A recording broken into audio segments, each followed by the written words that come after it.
John Milton's Paradise Lost tells the epic tale of the first rebellion, the fall from grace, and the origin of evil. The story unfolds along two great paths, the fall of Adam and Eve and Satan's uprising against God. Once, heaven was a place of perfect peace.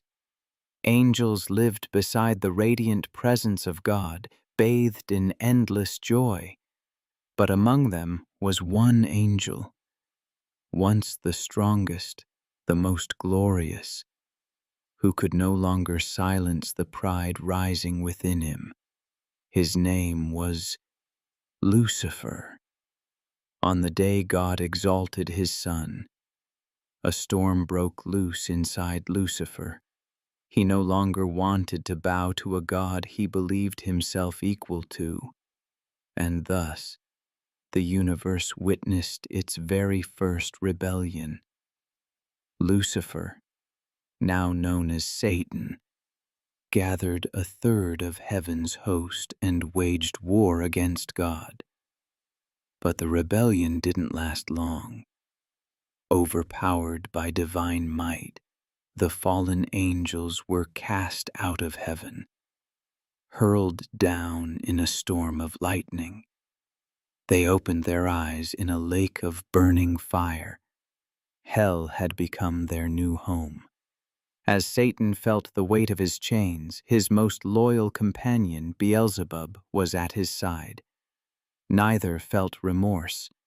Instead, they saw their fall as a beginning.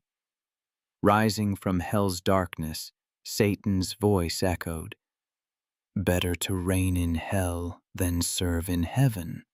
Satan rallied the fallen angels, their wings burnt, their bodies scarred, but his words rekindled their fire.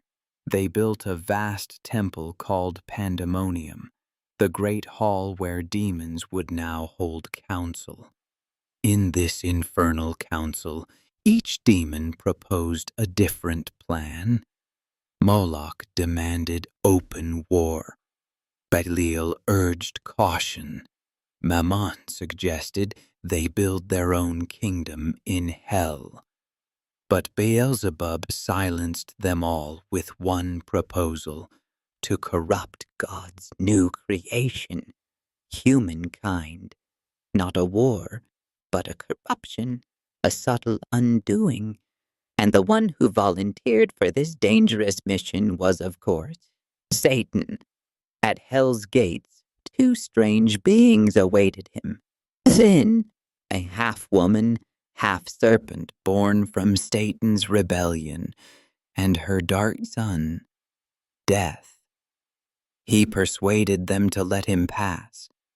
The gates opened, and Satan stepped into the endless void of chaos. Through this swirling darkness, he eventually saw the newly created world, bright, alive, full of promise.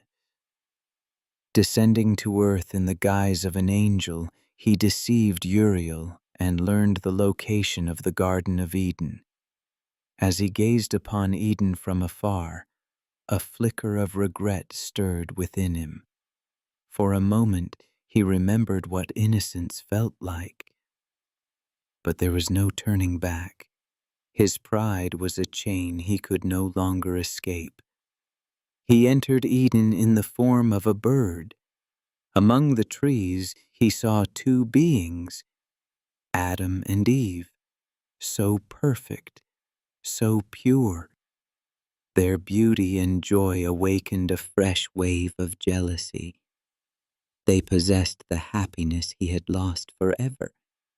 That night, angels discovered Satan lurking in the garden, but a sign from heaven halted the battle. Satan slipped away once more. At dawn, Adam and Eve parted to do their tasks. When Eve remained alone, Satan seized his chance. This time, he took the form of a serpent and approached her with sweet words, flattery, and cunning questions.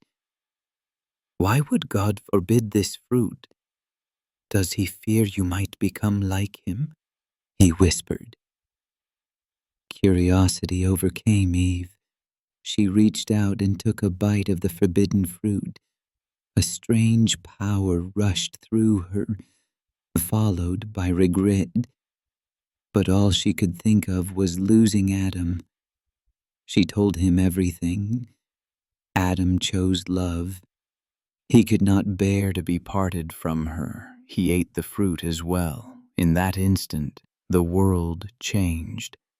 Light dimmed. Something unfamiliar rose within them. Shame. Their innocence shattered. God saw what had happened and pronounced judgment. The serpent would crawl on its belly, the woman would endure the pains of childbirth, and the man would toil for his bread. Death, suffering, cold, and heat entered the world. Animals turned against one another. Eden's gates began to close. Yet even in punishment, there was hope. God revealed that one day his own Son would bring redemption. Humanity was not forsaken. The path was simply longer now. Before Adam and Eve left Eden, the angel Michael showed them their future. Wars, sorrows, a great flood, but also mercy, hope, and salvation. As they walked away from paradise, tears in their eyes, they realized, even when Eden's gates close, hope remains open. Adam and Eve stepped into the new world, carrying the memory of the paradise they lost and the hope